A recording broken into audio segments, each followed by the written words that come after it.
สบายดีสบายดีพี่น้องโซเชียลเดี๋ยวจะเบิ่งตัวนี้กำลังตอนนี้ก็ให้มันเห็นอันนั้นติกำลังสิปิ้งหนูได้เมื่อคืนนี่ปิ้งก้อยพี่น้อง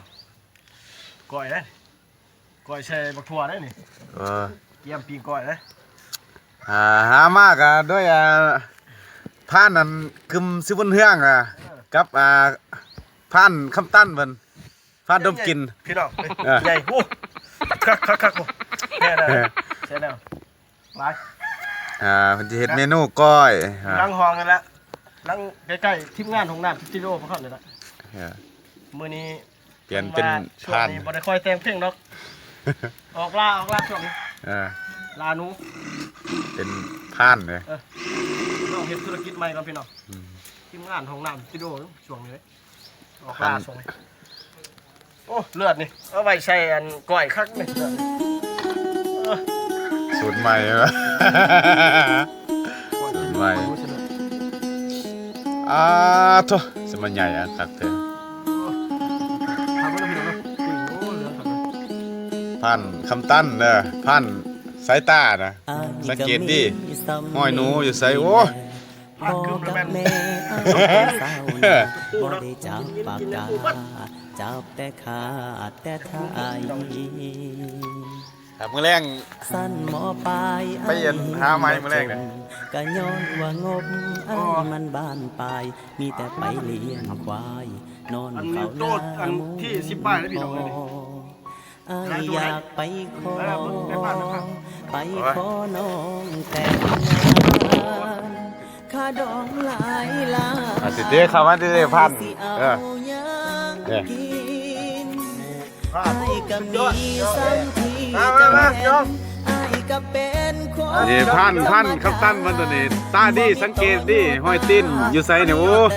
เป็นหูเบิดเลยตัวใหญ่ตัวน้อยเลยพี่น้องกินแซ่บดีนี่โอ้ยังพันสุกเสีย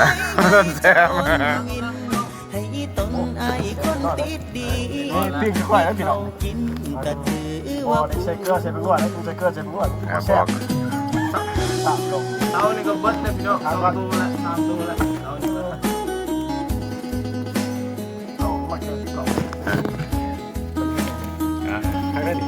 ครั้งแรกพี่น้องมาพี่น้องยอดบรรดานายพรานเนาะนี่ผู้ช่วยนายพรานเนาะเซฟเอาดีควรได้เซฟได้มันโอ้เฮ็ดเมนูก้อยนี่เลยมันได้ปิ้งก่อนปิ้งหอมๆที่ก้อยเนาะมือหนาเฮากินทับไปเลยเนาะอันนี้อีพี่น้องของแก้ม